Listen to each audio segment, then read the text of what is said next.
Hey guys, in this video, I'm gonna be breaking down one of our very first projects where we made a CGI animation of a beautiful lamp by InCommonWith. This was an exploration to see what we can achieve using only basic tools available in Blender and get something high-end without having to dive into something overwhelming such as geometry nodes. The goal for this project was to achieve something which is realistic and cinematic. After some browsing through their site, I ended up choosing the Helena table lamp purely for its simplicity in form, but also so we can save some time during modeling and focus more on the motion as well as the look diff later on. I started off with modeling the structure of the lamp using a reference I got from their gallery, creating the base model, which I'll be animating in two parts. Once I had that done, it was time to work on the deformations that I'll be animating, which brings me to shape keys. It's a simple yet very versatile tool and can be used in various scenarios. You can find it in the Object Property panel, where you will need to add a basis key using the plus icon, which retains the base geometry info, and then click it again to add a shape key.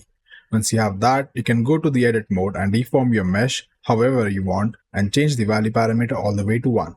This value parameter will transition the geometry from its base state to the modified one, ranging from 0 to 1. You can add keyframes to this and animate it as you wish in your scenes. Just make sure you set the value to 1 while you're in the edit mode itself so it registers the change in the shape key. One of the downsides of this is that it only shines when the deformations are fairly simple and the desired transition is supposed to be preferably linear.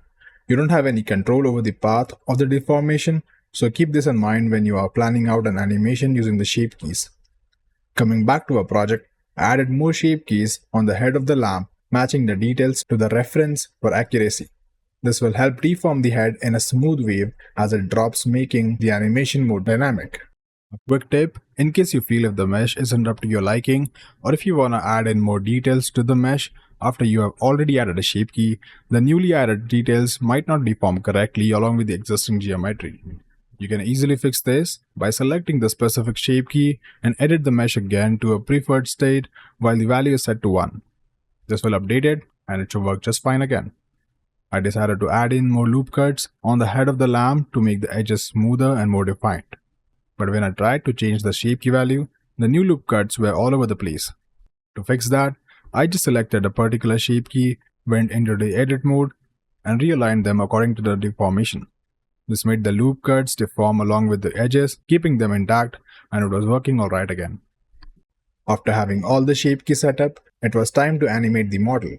I used empties over animating the model itself as it gives me more flexibility towards the overall non-destructiveness of the scene, and I also have better control over the motion as the origin of the objects is usually set on the center of the object, which makes it harder to replicate some of the motion which you see in the real world.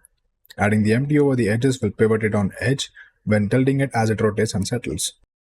Once I had the animation looking good, it was time to for materials and lighting. This is where the scene really started coming to life. We kept the materials simple, just enough to match the product accurately without overcomplicating things. The body of the lamp is a clay-like material with a raw ceramic feel to it.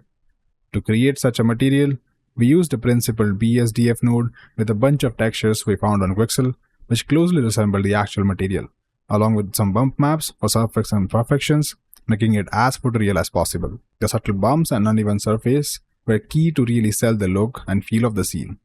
Make sure to keep these imperfections tiny and controlled, as too much and it can look fake real quick.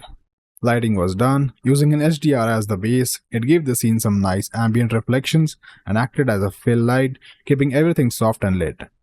We love the way how they showcased their lamp on the gallery in different interiors, and we really wanted to make something similar for our scene, so the lamp is highlighted well. We added in a table with some props on top of it to make it look like more of a bedside interior setting, which really helps the lamp stand out. But to get those cinematic shadows and to add some depth, we used a bunch of area lights to highlight certain parts and enhance the shadows. With some fiddling around with the lights, we settled for the setup, which gave that calm, diffused, and warm and cozy vibe that we had planned for this particular lamp. All that was left was to add in the light for the lamp itself, and it was done. These are some more exploration we did for two other lamps with a similar process. The application is only limited to your imagination. Hope you learned something cool so you can use this in your projects as well. You can find the link to the Blender file for this project down in the description. If you want to see more content or breakdowns such as this, let us know by leaving a comment below and don't forget to subscribe. See you in the next video.